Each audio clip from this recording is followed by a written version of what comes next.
শুভ সকাল প্রিয় শিক্ষার্থীরা। নবকুমার ইনস্টিটিউশন ও ডক্টর শহীদুল্লাহ কলেজ থেকে আমি সহকারী শিক্ষিকা নুপুর নন্দী তোমাদের অনলাইন ক্লাসে স্বাগত জানাচ্ছি। আজকে আমি ক্লাস নিব চতুর্থ শ্রেণীর হিন্দু ধর্ম ও নৈতিক শিক্ষা বিষয়ে।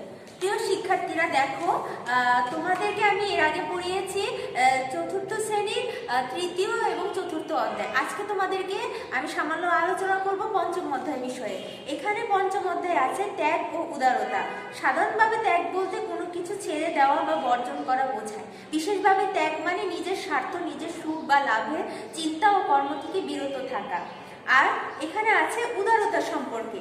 ত্যাগের মতো উদারতাও একটি নৈতিক গুণ। সকল মানুষকে সমান মনে করার নাম উদারতা। উদার ব্যক্তি কাউকে ছোট বা বড় মনে করেন না। তার কাছে ধনী গরিব সব দুর্বল সকলেই সমান। উদার ব্যক্তির কাছে আপন পরে কোনো ভেদাভেদ নেই। ত্যাগ ও উদারতার মধ্যে নিবিড় সম্পর্ক রয়েছে। উদার না হলে ত্যাগী হওয়া যায় না। পুরাকালে একজন মুনি পরের জন্য নিজের প্রাণ ত্যাগ করে চরম উদারতার পরিচয় রেখে গেছেন। আর এখানে আছে দধিচি মুনির ত্যাগ ও উদারতা। এখানে লেখা আছে যে সেই অনেক কাল আগের কথা, নৈমিষারণ্য নামে একটি বিখ্যাত তপোবন ছিল।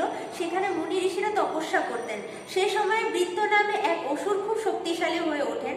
তদুপরি দেবতা শিবকে কঠোর সাধনা দ্বারা সন্তুষ্ট করে তিনি বর লাভ করেন। দেবতা বা অসুরদের অস্ত্রের আঘাতে তার মৃত্যু। শিবের বর পেয়ে বৃত্তাসুর আরো প্রবল হয়ে উঠেন। তিনি দেবতাদের স্বর্গরাজ্য জয় করে নিলেন। সেখান থেকে দেবরাজ ইন্দ্র সহ সকল দেবতাকে তাড়িয়ে দিলেন। তখন দেবরাজ ইন্দ্র স্বর্গ থেকে বিতাড়িত দেবতাদের নিয়ে গেলেন শিবের কাছে। শিবের কথা মতো দেবতারা গেলেন পরে বিষ্ণুর কাছে। তারা বিষ্ণুর স্তব করলেন। দেবতাদের স্তবে সন্তুষ্ট হলেন বিষ্ণু। তখন বিষ্ণুর পরামর্শ অনুসারে দেবতাদের নিয়ে দেবরাজ ইন্দ্র নৈমিষারণ্য দধিচি মুনির কাছে গেলেন। স্বর্গ থেকে বিতাড়িত হয়ে দেবরাজ ইন্দ্র সব শুনে দধিচি মুনি বললেন, শিবের বরে বলিয়ান বৃত্তাসুরকে কোনো অস্ত্র দিয়ে বধ করা যাবে না। এখানে দধিচি মুনি নিজের হাত দিয়ে অস্ত্র তৈরি করে বৃত্তাসুরের জন্য বধ করার জন্য তিনি অস্ত্র তৈরি করেন। দধিচি মুনির এই ত্যাগ ও উদারতার কথা আজও অমর হয়ে আছে। আমরা মানুষ ও সমাজের মঙ্গলের জন্য নানাভাবে ত্যাগ ও উদারতার পরিচয় দিতে পারি। ধরা যাক, আমরা একজন সহপাঠী বিশেষ চাহিদা সম্পন্ন শিশু। জন্ম থেকে তার একটি পায়ের সমস্যা, হাঁটতে চলতে কষ্ট। আর এতে আমাকে একটু আগে বাড়ি থেকে রওনা হতে হয়। এই বাড়ি থেকে আগে রওনা হই, এর মধ্যে দিয়ে ত্যাগ প্রকাশ পায় আর সহপাঠীকে সহযোগিতার মধ্য দিয়ে যা প্রকাশ পায় তারই নাম উদারতা। এখন প্রিয় শিক্ষার্থীরা দেখো, এখানে আমি তোমাদের ছোট প্রশ্ন সংগ্রহ করেছি। সংক্ষেপে উত্তর লিখো। তোমাদের মূল্যায়ন পরীক্ষার জন্য তৃতীয়, চতুর্থ এবং পঞ্চম অধ্যায় থেকে আমি যে প্রশ্নগুলো তৈরি করেছি সেগুলো তোমরা একটু মনোযোগ সহকারে দেখো। এখানে লেখা আছে ক নম্বর প্রশ্নে যে কোনো দুই শ্রেণীর ঋষির বর্ণনা দাও। এখানে দুই শ্রেণীর ঋষির বর্ণনা হিসেবে আছে বশিষ্ঠ। দুই শ্রেণীর ঋষির বর্ণনা হিসেবে আছে, তোমরা দেখো, ব্রহ্ম ঈশ্বর সম্পর্কে যাদের বিশেষ জ্ঞান আছে তারা ব্রহ্মর্ষি।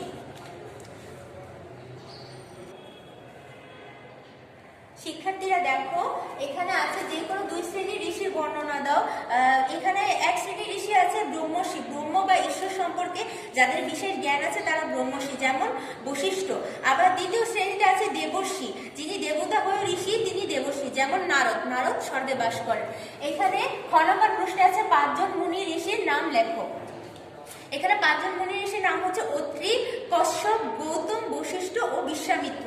গতে আছে কি নিয়ে ঋষি যাজ্ঞবল্ক্য ও বিদুষী গার্গীর মধ্যে বিতর্ক হয়েছিল। এটার উত্তর হলো কি ব্রহ্মবিদ্যা নিয়ে ঋষি বিদুষী ও যাজ্ঞবল্ক্যর মধ্যে বিতর্ক হয়েছিল। ঘ নম্বর প্রশ্নে আছে 5 জন নারী ঋষির নাম লিখো।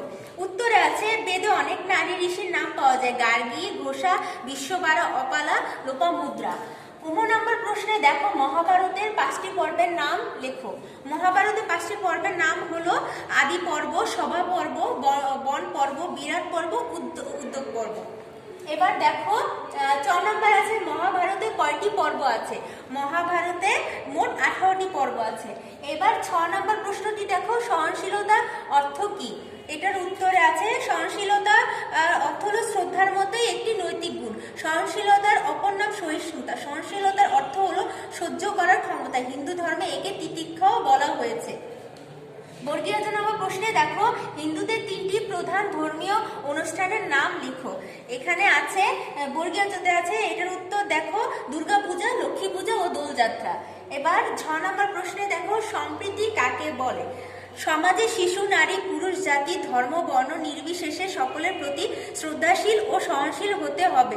সকল সামাজিক ও ধর্মীয় অনুষ্ঠানে অন্য ধর্মাবলম্বীদের আমন্ত্রণ জানানোকে সম্প্রীতি বলে থাকে। সম্প্রীতির মধ্যে, শান্তির মধ্যে, আনন্দের মধ্যে সকলে মিলেমিশে বসবাস করা যায়। এবার শিক্ষার্থীরা দেখো নম্বর প্রশ্নে উদারতা বলতে কি বোঝায়? উদারতা একটি নৈতিক গুণ। সকল মানুষকে সমান মনে করার নাম উদারতা। উদার ব্যক্তির কাছে আপন পরে কোনো ভেদাভেদ থাকে না। উদার ব্যক্তির কাছে পৃথিবীর সকলেই আত্মীয়, আর উদারতা ধর্মের অঙ্গ। এবার 10 নম্বর প্রশ্নে দেখো দেবরাজ ইন্দ্র কেন শিবের কাছে গিয়েছিলেন? বৃত্তাসুর স্বর্গরাজ্য জয় করে দেবরাজ ইন্দ্র সহ সকল দেবতাকে তাড়িয়ে দিয়েছিলেন, তাই স্বর্গরাজ্য ফিরে পাবার জন্য দেবরাজ ইন্দ্র শিবের কাছে গিয়েছিলেন। এবার 6 নম্বর দেখো কে বৃত্তাসুরকে বর দিয়েছিলেন? বৃত্তাসুরকে বর দিয়েছিলেন শিব, ভগবান শিব। এবার দেখো 10 নম্বর প্রশ্নে দুধিজির আত্মত্যাগে কিসের পরিচয় পাওয়া যায়? দুধিজির আত্মত্যাগে দুধিজির আত্মত্যাগে এইটা পরিচয় পাওয়া যায় যে দুধিজি দেহের হাড় দিয়ে দেবতাদের প্রকৌশলী বিশ্বকর্মা বজ্র তৈরি করে ইন্দ্র সেই বজ্র দিয়ে বৃত্তাসুরকে বধ করলেন, পুনরুদ্ধার করলেন স্বর্গরাজ্য। দুধিজি মুনির এই আত্মত্যাগ উদারতার পরিচয় পাওয়া গেছে। এবার দেখো 10 নম্বর প্রশ্নে মুনি ঋষিরা কেন তপস্যা করেছেন? এখানে লেখা আছে, উত্তর আছে মুনি ঋষিরা অরণ্যে বসে ঈশ্বরকে প্রাপ্তির জন্য তপস্যা করেন। তারা তপস্যার দ্বারা লোভ লালসা জয় করেছিলেন, তারা বিশেষ জ্ঞানের মাধ্যমে ঈশ্বরকে উপলব্ধি করবার জন্য। 9 নম্বর দেখো মহাভারত থেকে আমরা কি শিক্ষা পাই? মহাভারতের মূল কথাই হচ্ছে সত্যের জয়, অসত্যের পরাজয়। কখনোই কেবল নিজের সুখ কামনা করতে নেই, সকলকে নিয়ে সুখী হয় মানুষের লক্ষ্য হওয়া উচিত। এটাই মহাভারতের মূল শিক্ষা। এবার প্রিয় শিক্ষার্থীরা এই পাশে দেখো আমি তোমাদের জন্য রেখেছি সঠিক শব্দ দিয়ে শূন্যস্থান পূরণ করো। এখন এখানে আমরা সঠিক শব্দের খালি অংশগুলোতে আমরা সঠিক শব্দটি বসাবো।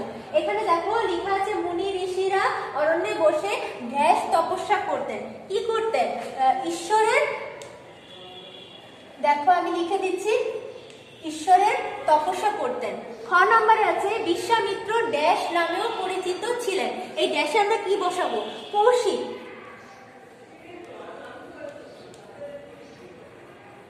বিশ্বামিত্র কৌশিক নামেও পরিচিত ছিলেন।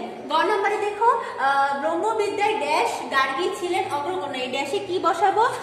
দেখো লেখা তাদের মধ্যে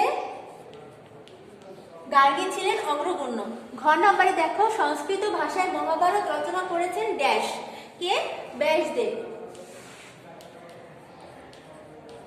দেখো আবার নম্বরে আছে মহাভারত একটি কি বিশাল গ্রন্থ। এখানে দেখো ড্যাশে আমি লিখে দিচ্ছি বিশাল গ্রন্থ। 4 নম্বরে আছে যেখানে ধর্ম সেখানেই মঙ্গল হয়। ড্যাশে আমি বসিয়ে দিলাম, তোমরা এইভাবে করে উত্তরটি লিখবে। 6 নম্বরে দেখো শ্রদ্ধা করা একটি নৈতিক গুণ। আমি ড্যাশের মধ্যে গুণ বসিয়ে দিলাম উত্তরটি। এবার দেখো বর্গীয় নম্বরে আছে বিভিন্ন ধর্মের মানুষদের পরস্পরের প্রতি ড্যাশ হওয়া আবশ্যক। এবার দেখো কি লিখতে হবে এখানে? সহনশীল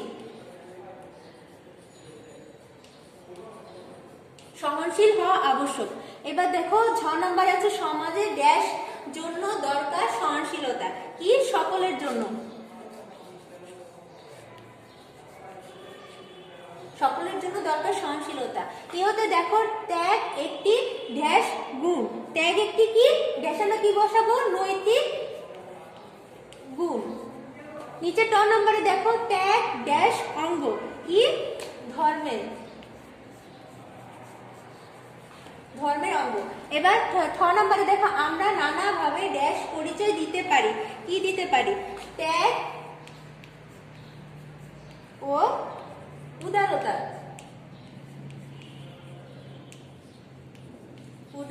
পরিচয় দিতে পারি। এই শূন্যস্থানগুলোতে সঠিক উত্তর তোমরা বসিয়ে পরীক্ষার খাতায় লিখবে। প্রিয় শিক্ষার্থীরা দেখো একটু আগে আমি তোমাদেরকে 1 নম্বরের ছোট প্রশ্নগুলো উত্তর বুঝিয়েছি এবং কি শূন্যস্থান বুঝিয়েছি। এখন তোমাদের থাকছে মূল্যায়ন পরীক্ষায় পরবর্তীতে থাকছে 3 নম্বরে বাম পাশে বাক্যাংশের সাথে ডান পাশে বাক্যাংশ মিল করে উত্তরপত্রে লেখো। এখন তোমরা এটা কিভাবে লিখবে উত্তরপত্রে দেখো, ক নম্বরে বাম পাশে আছে বিশ্বামিত্র বশিষ্ঠের কাছ থেকে নিতে চেয়েছিলেন কি নিতে চেয়েছিলেন, এখানে অনেক কিছু অমিল করে দেওয়া আছে। এখন আমি তোমাদেরকে উত্তরটি লিখে দিচ্ছি। এখন ক নম্বরে তোমরা কি উত্তর লিখবে দেখো, লিখবে বিশ্বামিত্র বশিষ্ঠের কাছ থেকে নিতে চেয়েছিলেন কামধেনু।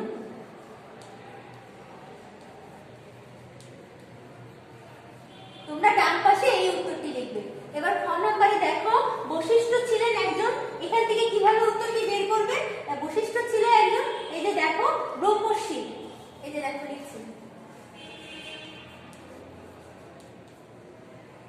এবার গ নম্বর বাম পাশে দেখো, অর্জুনকে উপদেশ দিয়েছিলেন, এখান থেকে সঠিক উত্তরটি কি বের করবে, শ্রীকৃষ্ণ। অর্জুনকে উপদেশ দিয়েছিলেন শ্রীকৃষ্ণ।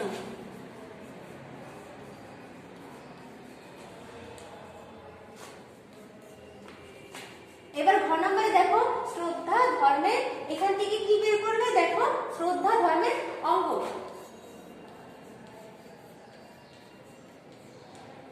উম নম্বরে দেখো, ত্যাগী ব্যক্তি, এখান থেকে কি উত্তরটি বের করবে দেখো, ত্যাগী ব্যক্তি কি হয়, ধার্মিক হয়। দেখো